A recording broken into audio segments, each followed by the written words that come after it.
Fogszabályozás. Örök téma a gimnáziumban, hogy valakinek van fogszabályzója. Nézzük ennek azért az orvosi oldalát. Miért érdemes fogszabályozással foglalkozni már egészen tinédzserkorban? Azért tudsz már gyerekkorban elkezdeni, mert ilyenkor még növekszik az ember, így sokkal könnyebb befolyásolni az állkapcsoknak, az állcsontoknak a növekedését. Felnőtt korban ugye ezzel már nem tudunk játszani, így kizárólag a fogaknak az elhelyezkedését tudjuk befolyásolni. És nagyon sok esetben nem csak abból adódik a probléma, hogy rossz helyen vannak a fogak, hanem vagy az alsó, vagy a felső állkapocs túl kicsi, túl nagy, és nem pont úgy kapcsolódik egymáshoz méret szempontból, mint ahogy kellene.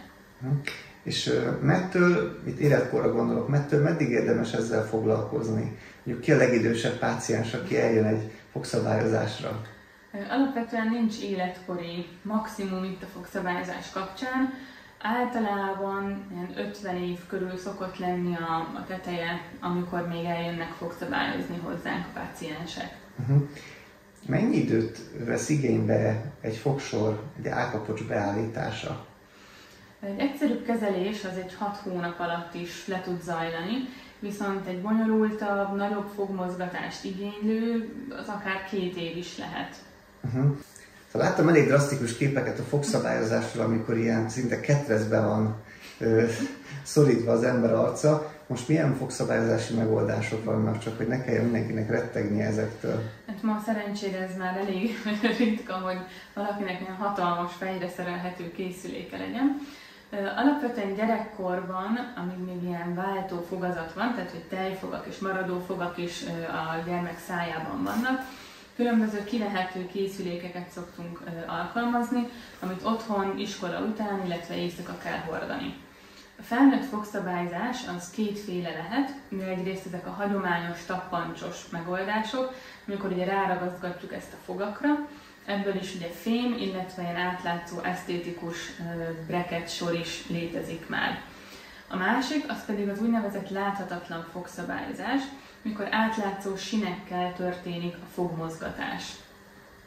És hogyha valaki elkezdi a fogszabályozást, tapasztalhat olyan negatívumokat, amik a mindennapi életben zavarják őt? Egyrészt a hagyományos tappancsos fogszabályzásnál ott sokkal nehezebb tisztítani a fogakat. Tehát ez egy külön ilyen félórás procedúra, hogy minden szépen meg legyen mosva. Ezen kívül minden ívcserénél, tehát aktiváláskor, amikor kicsit erősebben mozgatjuk a fogakat, feszítő érzés jelentkezhet. Ez ugyanúgy a láthatatlan fogszabályzónál is érvényes, hogy minden új sín behelyezésekor, amikor egy kicsit erősebben mozgatja a fogakat, akkor feszítő, kellemetlen érzés lehet az összes fogban. És ezek mellett a kellemetlenségek mellett az érdemes beszélni az előnyéről is, hogy azon kívül, hogy a fogaink szépen állnak, milyen előnyök származhatnak ebből? Részben ugye sokkal könnyebben tisztítható egy szabályosabb fogsor, ahol nincsenek torlódások. Másrészt nagyon sok esetben különböző foghiányok vagy csírahiány, amikor nincsen maradó foga egyáltalán a páciensnek. Tehát ilyen esetben ugye fogpótlásokkal kombinálva használjuk ezt a fogszabályzó kezelést, hogy teljesen esztétikus és jól tisztítható fogpótlásokat tudjunk készíteni. Ezen kívül ugye sok esetben állkapocsizületi problémával és kattogással, fájdalommal jár az, hogyha valakinek nem megfelelően stabil a harapása, rágása. Éppen ezért ezt is helyre tudjuk ezzel hozni, illetve meg tudjuk előzni, hogy ilyen problémák kialakuljanak. Lehet egyszerre csak az egyik, tehát a felső vagy az alsó fogsort igazítani? Nagyon ritkán van arra lehetőség, hogy csak az egyiket alakítsuk át, viszont mivel általában ugye ez egy stabil helyzet, ami most a te szádban van, hogyha én csak a felső fogsort igazítom meg, mert ugye itt nem tetszik, hogy kicsit ferdén áll valamelyik fogad, és az alsót ugye nem igazítjuk hozzá, akkor ez nem lesz egy stabil, kényelmes harapás, rágás, és vissza fog az egész rendeződni. Ezért az esetek nagyon-nagyon nagy részében alsó-felső fogszabályozást végzünk egyszerre.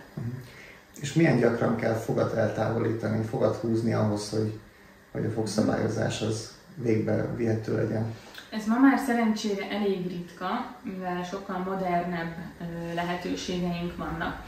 Azonban ez fontos megérteni, meg elfogadni, hogyha valakinek eszméletlen nagy fogai vannak egy icipici állkapocsban, akkor ő is sokkal jobban jár, hogyha kevesebb fogat kell tisztán tartania, amit meg tud szépen minden nap tökéletesen mosni, mint hogyha tele van a szája fogakkal, hiába épek, előbb-utóbb azokat nem fogja tudni takarítani, és ki fog lukadni, és ki kell húzni a végén. Tehát ez egy megelőzés szempontból igenis fontos, és bizonyos esetekben szükségszerű megoldás. Mikor érdemes elkezdeni a fogszabályozással foglalkozni? Egészen ilyen 6-8 éves kortól már érdemes eljönni a fogszabályozási konzultációra, hiszen így nagyon hamar diagnosztizálható az, hogyha valamelyik állcsontnak a növekedése nem megfelelő, kisebb vagy nagyobb, és ez már időben korrigálható.